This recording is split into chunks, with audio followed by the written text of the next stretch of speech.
Hello, welcome. This is day 9.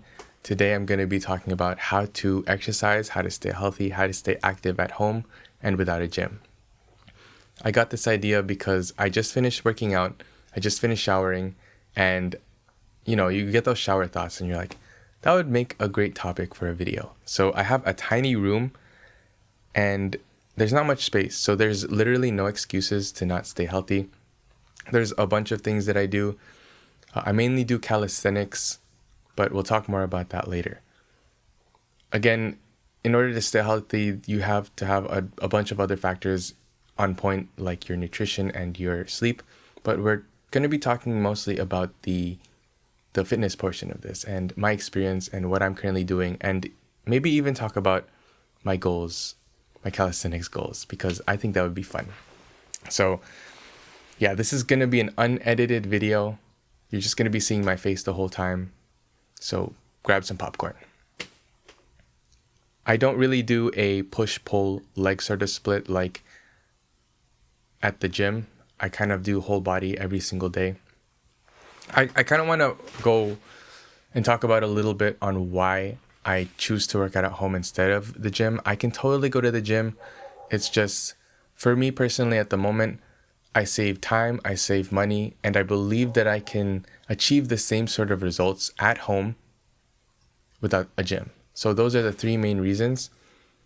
Save money, it's pretty self-explanatory. Save time, I don't have to commute to the gym every single day and come back. And I'm an introvert. Even though I don't really interact with people, I like being alone.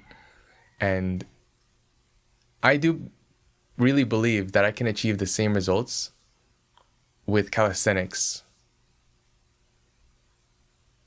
as with bodybuilding. So for now, that's what I'm going to be doing. Maybe sometime in the future, not anytime soon though, I will join a gym again, but we'll see. I really do miss working out with friends. That was the fun part. Yeah, so it's been really fun working out at home. For calisthenics, for actual like muscle building exercises, I do the basic things: pull-ups, push-ups, squats, pike push-ups for shoulders. And I have a handful of equipment that I use, like the pull-up bar, gymnastic rings, parallettes, and a couple of other small things. I use random stuff around the house for weights. I do shoulders with either like a backpack filled with stuff or my gimbal bag, which is kind of funny. And I do this every day. I work out my whole body, well, mostly my upper body. I kind of neglect my legs still, but it is what it is. I work out every single day, and I don't work out to failure, but I feel as though I've learned intuitively on how to work out every single day while not tiring myself out, but also building strength consistently. And it might not be the best way to gain muscle or strength, but it's working so far, and paired with my sleep and nutrition, I'm making progress. And I think that's all that matters. I'm not in a rush to become the strongest I can ever be, although efficiency would be nice. I think it works out, because it teaches me to stay active, to stay healthy every single day. And I literally just do pull-ups,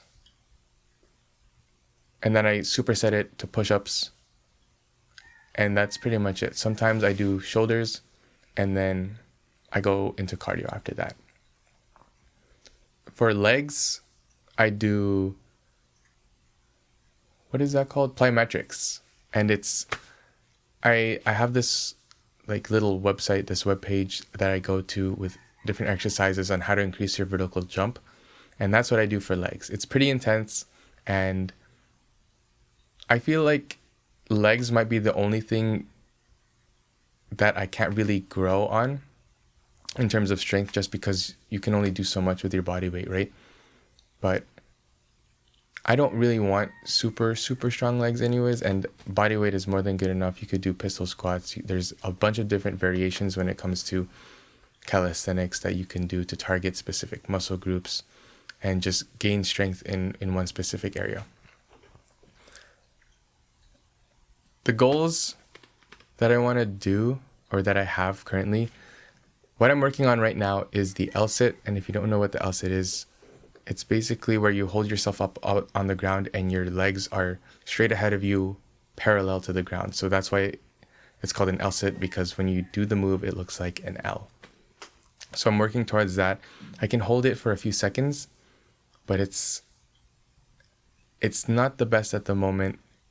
I am still working towards my progressions. I'm still trying to improve my form and hold it a lot longer. But once I master that, I want to go into handstand push-ups or handstands.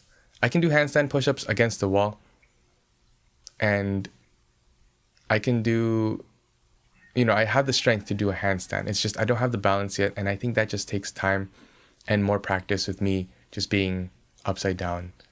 And I'm watching tutorials for those videos. Actually, it's just like one video, and I just keep replaying it because that's all you really need, right?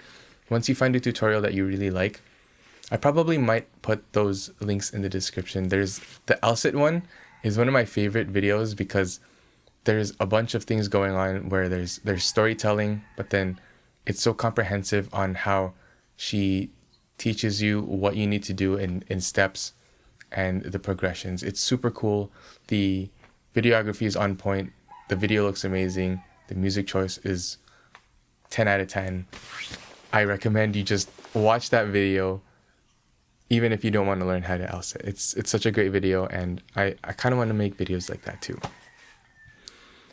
Anyways, yeah, that's what I do when I work out at the moment. It's nothing special. It's very basic, very boring, you might even say, but it works. And once I feel as though I've mastered the basics, I've mastered the pull-ups, I've mastered the push-ups, I can go into more harder variations. So I could do weighted pull-ups. I could work towards a one-arm pull-up. For push-ups, there are different push-up variations. I can start doing, I do dips, but I can start doing weighted dips. And for the legs, pistol squat and stuff like that. For cardio is a different story. I still do cardio mostly in my room. So again, you don't really need a big space in order to work out. I follow along YouTube videos. I have the Fitness Plus app on my iPhone. I also have a VR headset. That one is the most fun in my opinion. VR headset for cardio. And then I also have a park nearby that I can, walk, jog, run, and play basketball. Those are my main sources of cardio at the moment. I don't really want to get into it because that's really all it is. But yeah, the pull-up bar, self-explanatory. Parallettes is what I use to change up the variations on my push-ups, or I was learning how to do the tuck planche. I really wanted to do the planche, and I was working on that for a bit, but I stopped. But that's the thing with me. I always start something and then I stop. I start something and I stop. And that's not just working out, but with YouTube. And that's what I'm figuring out this year. So far, so good with consistency. If I learn how to be consistent this year, we'll be Gucci. But that's essentially what I do to stay healthy at home.